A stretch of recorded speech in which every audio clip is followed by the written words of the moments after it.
We are doing today, the godfather of AI fears what he's built. Okay, so we're going to go through this. Does anyone think AI is going to destroy the world? Anyone want to tell me why they think it's? Nuclear bombs could probably take over nuclear bombs. It could outsmart us at some point. Would anyone ever have a driverless car? If they put AI in it, they must put trust in it. So if you trust a company, then you must be able to trust the car that you're driving. We publish every day, so one of the editors, me or my colleague, you get up early in the morning, we look at dozens and dozens of different titles and writers and news sources, and the two things we're looking for are important, engaging stories that will attract children's interest, and then worthwhile debates that can attach to those stories. I love the day. Students are engaging with modern issues, relevant topics, things that matter to them, and they're getting to do it in a way that's probably a bit more comfortable to them than maybe a normal structure around just having a class reading a book. I think they're also getting from it the ability to discuss contentious issues. The day articles encourage students to look at both perspectives to make a more informed viewpoint, so it's a personal development thing as well as a reading thing. We streamline the resources by looking for different subject areas with regards to personal development or citizenship. We also look at politics with that as well. There's a crisis of truth. Nobody knows what's real or true anymore because we have super intelligent computers that can make things up.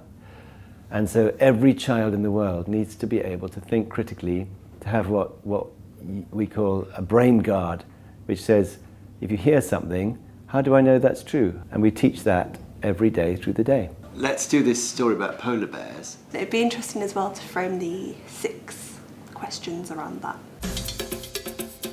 I check the day articles on a regular basis, and I will try and find which I think are most interesting to both myself, the tutors and students. So for example, this one, polar bears take up residence as people move. I think that'd be really interesting for students and tutors to discuss in the morning during tutor time. They enjoy it, and if the students enjoy reading about it, hearing about it, they enjoy school, and that's what we're after. So I think it's fantastic.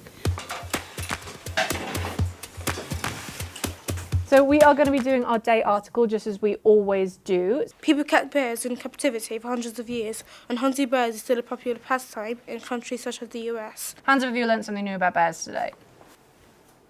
Fantastic. Okay, could bears replace humans one day? I feel like bears will probably not be able to take over because we're literally killing their environment so they can't live anywhere. They're very good at hunting food. I don't think many people would survive on their own. Jess?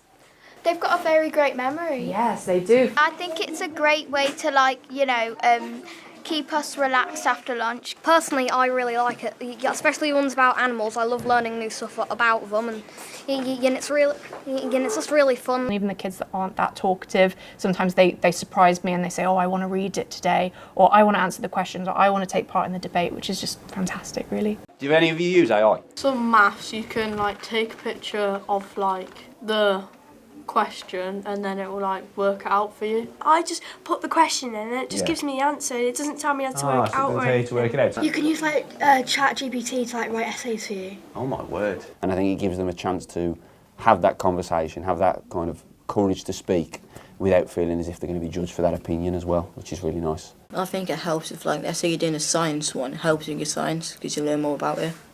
Yeah, I think it helps with reading and it can help you read. It's definitely making a difference to the literacy levels. We've gone from a significant proportion of the student body, about a third, being below their age expected reading level, to that being below 20% now. So it's made a real difference in a very short period of time. The foreign language materials are incredible because there's so many different languages that are covered, but again, because the articles are relevant and modern, and then it's subject matter that relates to the modern world and to students, it means they get to apply their new language skills in a very modern environment, a very modern setting. How we close the education gap is that privileged children tend to have parents who talk about stuff, and underprivileged children don't have any of that. And so what the day does is provide a very simple, daily, healthy way of just absorbing some current affairs and having a discussion. We're now in over 50 countries, reaching 1 million students a day through 1,000 members, and it seems like it's only just started.